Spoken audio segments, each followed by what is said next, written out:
Hello learners, welcome to our channel again. ఈరోజు ఈ వీడియోలో మనం TypeScriptలో ఉన్న కండిషనల్ బ్లాక్ గురించి నేర్చుకుందాం. సో కండిషనల్ బ్లాక్తో పాటు ఇఫ్ అండ్ ఎల్స్ ఎలా యూస్ చేయాలి మనం, దాని పర్టికులర్ యూస్ కేస్ గురించి కూడా నేర్చుకుందాం. అండ్ ఇఫ్ అండ్ ఎల్స్తో పాటు ఎల్స్ ఇఫ్ అంటే ఏంటి, దాన్ని ఎప్పుడు యూస్ చేయాలి అది కూడా నేర్చుకుందాం. అండ్ లాస్ట్లీ టెర్నరీ ఆపరేటర్ గురించి కూడా చెప్తాను. యాక్చువల్లీ స్పెషల్ ఆపరేటర్ అది, సో దాని గురించి కూడా నేర్చుకుందాం. So first thing, conditional block అంటే ఏంటి? సో ఏదైనా ఒక కోడ్ బేస్లో మనం లెట్స్ ఏ కోడ్ ఎగ్జిక్యూట్ చేస్తున్నాం. ఎగ్జిక్యూట్ చేసినప్పుడు సర్టన్ కండిషన్స్ మనకి మీట్ అయినప్పుడు ఒక పర్టికులర్ బ్లాక్ ఆఫ్ కోడ్ని మనం ఎగ్జిక్యూట్ చేయాలనుకోండి. సో దాన్ని కండిషనల్ ఎగ్జిక్యూషన్ అంటారు. సో ఆ కండిషనల్ ఎగ్జిక్యూషన్ మనకు ఎలా వర్క్ అవుతుందో మనం ప్రోగ్రామ్ ద్వారా చూద్దాం. రైట్. సో కండిషనల్ బ్లాక్ అంటే ఏంటి? సో ఫస్ట్ థింగ్, మన ప్రీవియస్ వీడియోలో చూస్తే ఒక స్మాల్ స్నిపెట్ కోడ్ రాసాం. సో దీన్ని మనం కండిషనల్ బ్లాక్ అని ఎలా ఉంటామో ఇప్పుడు మళ్ళీ ఒకసారి చూద్దాం. సో మళ్ళీ ఒక కోడ్ బేస్ రాద్దాం, same code base. Let A equals to H. Okay, if condition and some curly brace, console.log programming. Okay, and console.log edge. Okay, so conditional rendering అంటే యాక్చువల్లీ మన ప్రోగ్రామ్ ఎలా ఎక్స్క్యూట్ అవుతుంది, line by line execute అవుతుంది. So ఇది first line అనుకుంటే, ఇది second line అనుకుంటే, ఇది థర్డ్ లైన్, ఇది ఫోర్త్ లైన్, అండ్ ఇది ఫిఫ్త్ లైన్. యాక్చువల్లీ మనం ఫస్ట్ లైన్ నుంచి ఎక్స్క్యూషన్ స్టార్ట్ చేద్దాం. సో ఫస్ట్ ప్రోగ్రామ్ కంట్రోల్ ఇక్కడ ఉంటుంది, ఈ లైన్లో ఉంటుంది. సో ఈ లైన్ ఏముంది, let A equal to edge అని డిక్లరేషన్ చేస్తాం. సో ఏలోకి ఇప్పుడు మనకి మెమరీలో ఏమవుతుంది, ఏలో వచ్చేసి ఒక వాల్యూ అసైన్ అయిపోతుంది. ఆ వాల్యూ వచ్చేసి ఈ పర్టికులర్ ఎడ్జ్ అని. సో నెక్స్ట్ దాని తర్వాత ఏముంది, లైన్ ఇఫ్ కండిషన్ ఉంది. Okay, if some open parenthesis, close parenthesis and some condition and curly brace. So conditional block అంటే యాక్చువల్లీ ఈ కండిషన్ ఒకవేళ ట్రూ అయితే ఈ పర్టికులర్ బ్లాక్, ఈ కర్లీ బ్రేస్ ఏదైతే ఉందో ఈ పర్టికులర్ బ్లాక్ ఎక్స్క్యూట్ అవుతుంది, అంటే ఆ బ్లాక్లో ఉన్న కోడ్ ఎక్స్క్యూట్ అవుతుంది. ఒకవేళ ఈ కండిషన్ అనేది ఫాల్స్ అయింది అనుకోండి, ఈ బ్లాక్ అనేది ఎక్స్క్యూట్ కాదన్నట్టు. సో లెట్స్ అజ్యూమ్ ఇది ట్రూ ఉందనుకోండి, కండిషన్ ఎవాల్యూషన్ ట్రూ ఉందనుకోండి, అప్పుడు మనకి ఏం అవ్వాలి, కన్సోల్లో అంటే డిస్ప్లేలో ఇది ప్రింట్ అవ్వాలి ప్రోగ్రామింగ్ అని. ఒకవేళ ఇది ఫాల్స్ ఉందనుకోండి, అది ప్రింట్ కాదు యాక్చువల్లీ. సో మనం same code base, same code actually మనం ఎక్స్క్యూట్ చేసి చూద్దాం ఎలా ఉంటుందో కోడ్ బేస్. మనం ఏం రాస్తాం, let A equals to edge if condition ఏంటో రాద్దాం. యాక్చువల్లీ మనం ప్రస్తుతానికి అలా కండిషన్ పెట్టేస్తాం. దాని తర్వాత console.log programming. Okay, and console.log A. So మనం మన స్క్రీన్లో చూసినట్టు యాక్చువల్లీ కండిషన్ ఒకవేళ ట్రూ అయితే ఇది ఎక్స్క్యూట్ అవుతుంది, ఒకవేళ కండిషన్ ఫాల్స్ అయితే ఇది ఎక్స్క్యూట్ కాదు. సో అదే కదా చూసాం. సో దాన్ని ఎక్స్క్యూట్ చేద్దాం. అయితే కండిషన్ మనం ఇప్పుడు ట్రూ పెట్టి చూద్దాం. ఓకే, ట్రూ పెట్టి ఇప్పుడు ఈ ప్రోగ్రామ్ మనం ఎక్స్క్యూట్ చేద్దాం. మనకి ఏం కావాలి, ఈ కండిషన్ ట్రూ ఉంది కాబట్టి ఈ పర్టికులర్ బ్లాక్ అనేది ఎక్స్క్యూట్ కావాలి. ఎక్స్క్యూట్ అయినప్పుడు ఏమవుతుంది, మనకి కన్సోల్లో ప్రోగ్రామింగ్ అని ప్రింట్ అవుతుంది. దాని తర్వాత మనం ఏని ప్రింట్ చేస్తున్నాం, ఏలో ఏముంది వాల్యూ, ఎడ్జ్ ఉంది. సో మనం టెర్మినల్కి వెళ్ళి నోడ్ ఇండెక్స్ డాట్ టిఎస్ అని టైప్ చేయగానే వచ్చింది మనకి ప్రోగ్రామింగ్ అండ్ ఎడ్జ్ అని వచ్చేసింది. సో ఇది ట్రూ ఉంది కాబట్టి మనకి ఈ పర్టికులర్ బ్లాక్ అనేది ఎవాల్యుయేట్ అయిపోయింది. ఒకవేళ ఇది ఫాల్స్ ఉందనుకోండి, ఫాల్స్ ఉందంటే ఏంటిది, ఈ పర్టికులర్ బ్లాక్ అనేది యాక్చువల్లీ ఎగ్జిక్యూట్ అవ్వదు. అంటే ప్రోగ్రామ్లో మనకి ఇప్పుడు రన్ చేస్తే మళ్ళీ ఈ ప్రోగ్రామింగ్ అని టెర్మినల్లో ప్రింట్ అవ్వదు.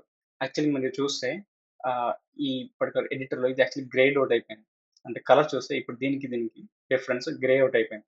అంటే ఏంటిది, ఈ పర్టికులర్ ఫాల్స్ ఉంది కాబట్టి ఇది ఎప్పటికీ ఎగ్జిక్యూట్ కాదని అక్కడ హింట్ ఇస్తుంది యాక్చువల్లీ మనకి.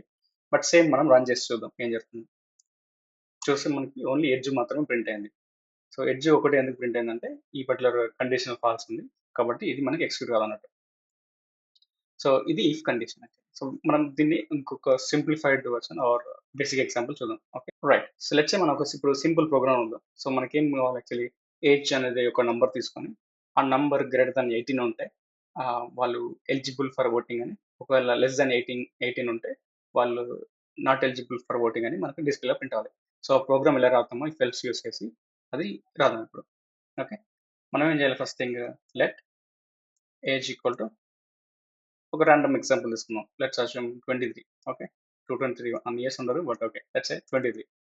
ఇఫ్ ఏజ్ మనకేం కావాలి యాక్చువల్లీ గ్రేటర్ దాన్ 18 అయితే మనకి eligible for voting. console.log you are eligible for voting. Okay. So ఇది కంప్లైంట్ చేస్తుంది ఎందుకంటే ఇది నంబర్ కాదు, ఇది స్ట్రింగ్ అని. ఓకే, మనం నంబర్ ఇచ్చేద్దాం. Sorry. Okay. Age greater than 18 అయితే you are eligible for voting. Okay. ఒకవేళ కాకపోతే ఏంటి? Else. Okay. console.log sorry ineligible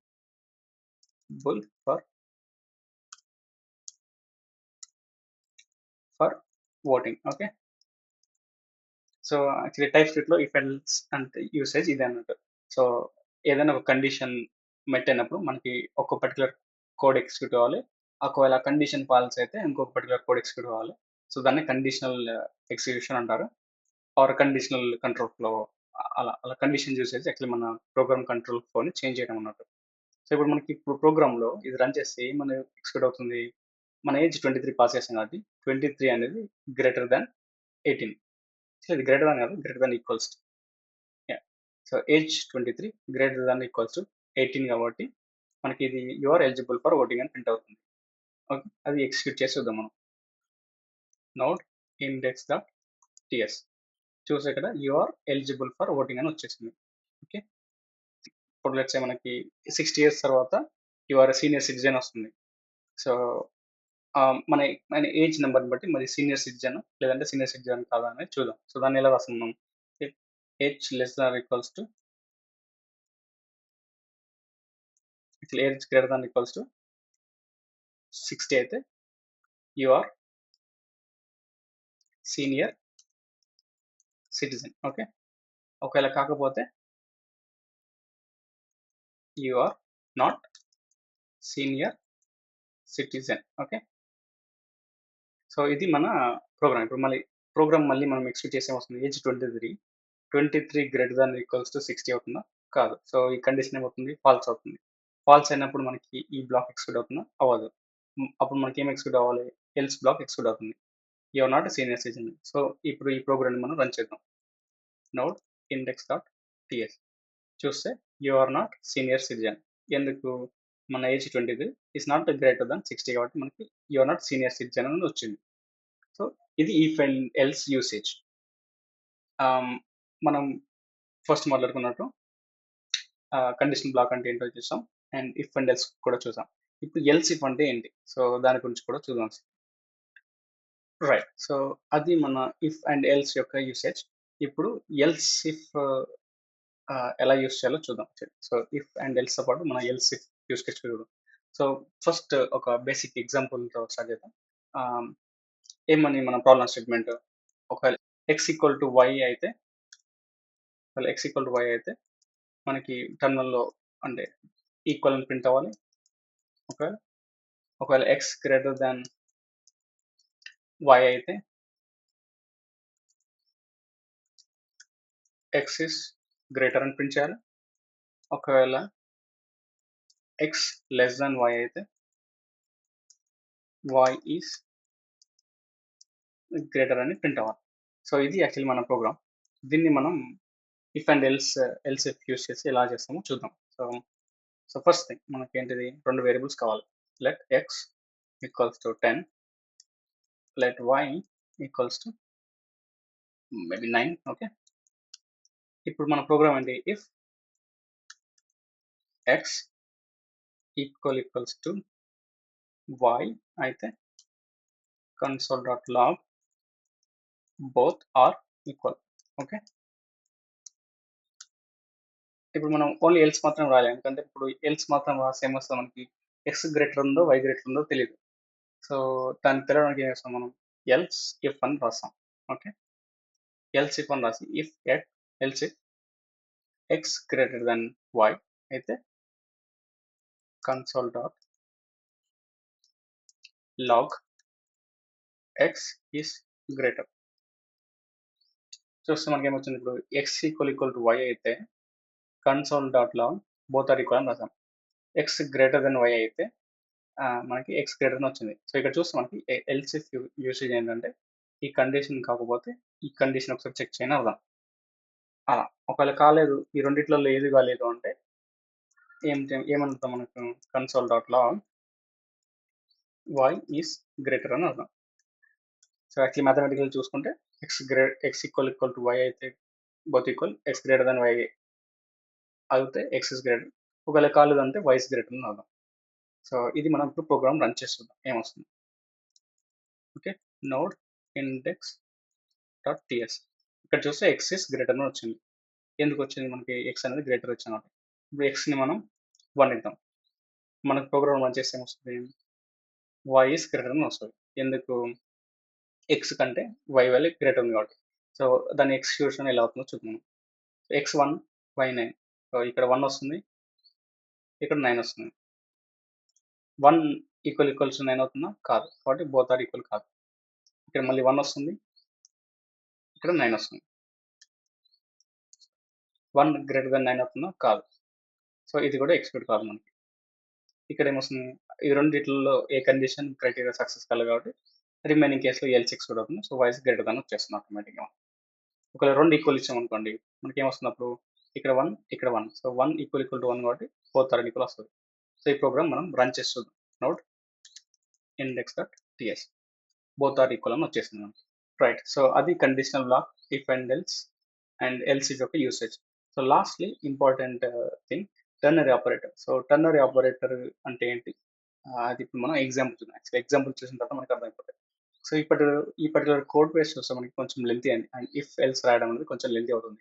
so కొన్ని కేసెస్లో మనం ఇన్లైన్లో రాయాలనుకుంటే సో దాన్ని ఇలా రాస్తాం. సో మనం ఇప్పుడు ప్రీవియస్ ఎగ్జాంపుల్ తీసుకుందాం, అంటే you are eligible for voting and you are not eligible for voting. So అట్లాంటి కేసుకి మనం ఇఫ్ అండ్ ఎల్స్ కాకుండా ఎలా రాయొచ్చు స్పెషల్గా అనేది చూద్దాం. So okay, let previous example that age equal to 23, if age greater than equals to 18 అయితే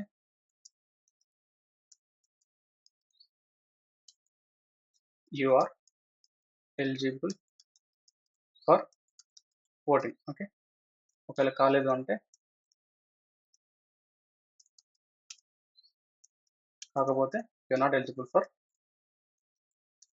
you are not eligible for voting. Okay, so ఇది మన ప్రీవియస్ ప్రోగ్రామ్. సో మళ్ళీ రన్ చేస్తున్నాం. ఇప్పుడు ప్రోగ్రామ్ ఎక్సిక్యూట్ చేస్తే మనకు వస్తుంది ఏజ్ 23 గ్రేటర్ దాన్ 18 అవుతుంది కాబట్టి యూఆర్ ఎలిజిబుల్ ఫర్ ఓటింగ్ వస్తుంది. సో అది కన్ఫర్మ్ చేసుకుందాం ఒకసారి. Node index dot TS, you are eligible for voting. So ఇప్పుడు మనం దీన్ని టర్నరీ ఆపరేటర్లోకి ఎలా కన్వర్ట్ చేయాలో చూద్దాం. సో ఏజ్ అనేది గ్రేటర్ దాన్ ఈక్వల్స్ టు 18 అయితే ఏమని ప్రింట్ అవ్వాలి మనకి, కన్సోల్ డాట్ లాగ్ సింపుల్గా ఎలిజిబుల్. ఓకే, ఒకవేళ కాకపోతే console dot log not eligible.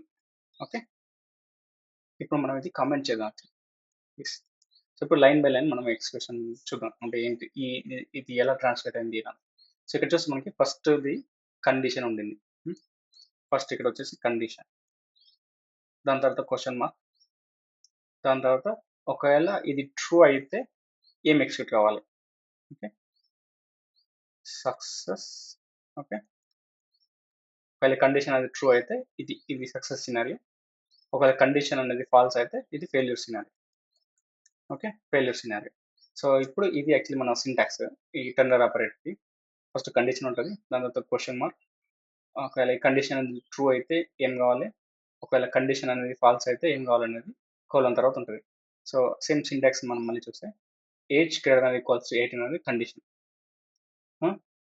ఇప్పుడు మనకి ఏజ్లో ఏముంది 23, so 23 greater than equal to 18 అవుతుంది కాబట్టి మనకి ఏం కావాలి, ఇది ట్రూ అవుతుంది. ఇది ట్రూ అయిందంటే ఏం కావాలి, మనకి సక్సెస్లో ఏముందో అది ఎక్సిట్ అవ్వాలి. సో సక్సెస్లో ఏముంది, కన్సోల్ డాట్ లాగ్ ఎలిజిబుల్ అని ఉంది, అది ప్రింట్ అవ్వాలి. ఓకే, మనం ఈ ప్రోగ్రామ్ని మనం రన్ చేసి చూద్దాం. Node index dot TS, so ఇక్కడ మనకి ఏమొచ్చింది, ఎలిజిబుల్ అని వచ్చింది. ఓకే, సో ఇది టెర్నరీ ఆపరేటర్ కండిషన్ ఇలా ఎక్సిక్యూట్ అవుతుంది. మనం ఇప్పుడు ఫెయిల్యూర్ సినారియో కూడా చూద్దాం యాక్చువల్లీ. సో ఇప్పుడు మనం దీన్ని కండిషన్ ఫాల్స్ వెళ్ళి చూద్దాం. అప్పుడు మనకి నాట్ ఎలిజిబుల్ వస్తుందో లేదో తెలుస్తుంది. నేను ఒక చిన్న ఏజ్ చేస్తాను, let's say 16. So 16 greater than 18 అవుతుందా? కాదు. కాబట్టి మనకి ఏం అవ్వాలి? ఈ సక్సెస్ సినారియో కాదు. సో ఈ ఫెయిల్యూర్ సినారియో నాట్ ఎలిజిబుల్ అని ప్రింట్ అవ్వాలి. మనం ఒకసారి ప్రోగ్రామ్ రన్ చేసి అది కన్ఫర్మ్ చేద్దాం. Note index dot TS. So ఇక్కడ చూసి మనకి నాట్ ఎలిజిబుల్ అని వచ్చేసింది. అదే కదా మనకి వచ్చింది. 16 గ్రేటర్ దాన్ 18 అవుతుందా? కాదు, కాబట్టి నాట్ ఎలిజిబుల్ అని వచ్చేసింది. Right. So that's it for video today. So ఈరోజు యాక్చువల్లీ మనం ఏం నేర్చుకున్నాం ఈ వీడియోలో? కండిషనల్ బ్లాక్ అంటే ఏంటి, కండిషనల్ బ్లాక్ అంటే ఏంటి, అండ్ ఇఫ్ అండ్ ఎల్స్ అంటే ఏంటి, ఇఫ్ కేసులో ఎలా ఎక్స్క్యూట్ అవుతుంది, ఎల్స్ కేసులో ఎలా ఎక్స్క్యూట్ అవుతుంది, అలాగే ఇఫ్ ఎల్స్తో పాటు ఎల్స్ ఇఫ్ కండిషన్ ఎగ్జిక్యూషన్ కూడా చూసాం. దాంతోపాటు లాస్ట్లో టెర్నరీ ఆపరేటర్ కూడా చూసాం. So that's it for today. Thanks for watching. ఈ వీడియో మీకు నచ్చితే please subscribe and share. Thank you.